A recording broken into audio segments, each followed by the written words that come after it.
Hello, I'm Gordon, aka El Gordo, and if you're watching this video, hopefully it's because you've found the new website Comix Galore, spelt with an X. Now you may have a few questions going through your head, like what's going on here and why is that website spelt so funny? It's certainly not just because some domain scalpers had already bought the correct spelling and wanted to charge me £3,000 just to buy off of them. No, Comix with an X has a deeper significance. It's a term that's usually used for to refer to the American underground comic scene from the 1960s to 1970s, really closely tied into the alternative drugs, fashion and music culture that was really popular at the time.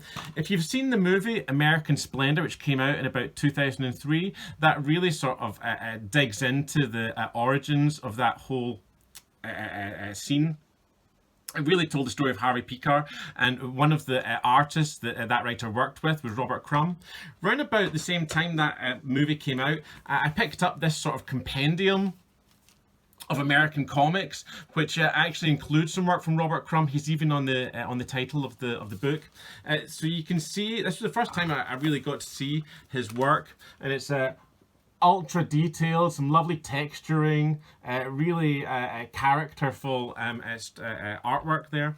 And while I was reading through this, in the introduction even, it talks about Robert Crumb selling his own self-published comic book, Zap Comics, spelled with an X, from inside a baby carriage. He's basically pushing a pram around the Haight-Ashbury area, and that's how he managed to build up an audience for his comics. So jump a year forward to 2005, and I just finished working on my latest comics project, which was 2 Days, a sort of anti-establishment political thriller set in Edinburgh. And taking inspiration from Robert Crumb's salesmanship, I decided to try and sell it directly to the audience. So I came to Ashton Lane in Glasgow's West End, and I came right to this spot, across the road from Ginty McGinty's, just outside Ashoka's. And in the summer of 2005, for one afternoon, I just sat here on this corner and sold copies of my comics. I printed out oversized comics pages by basically sticking together multiple A4 copies to eventually make a giant sort of A2, A1 sheet. And I had a signage, and I basically sat here for about 5 hours, and it worked. I managed to get sales and conversation from loads of passers-by. Someone even came out from the Ginty McGinty's and paid about 4 times cover price just to take one. It was a great experience, and I wound up selling as many copies as I would do from a good day at comic convention.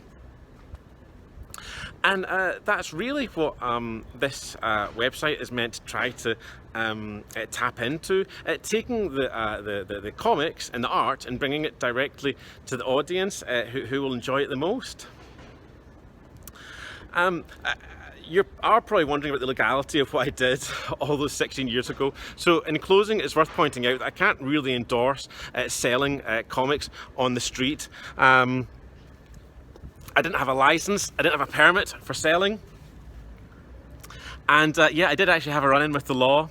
About halfway through the afternoon, a couple of policemen did walk down the lane very slowly.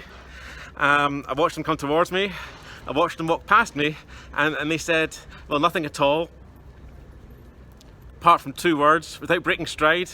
They looked down and they said, Comix Galore. Cut the logo.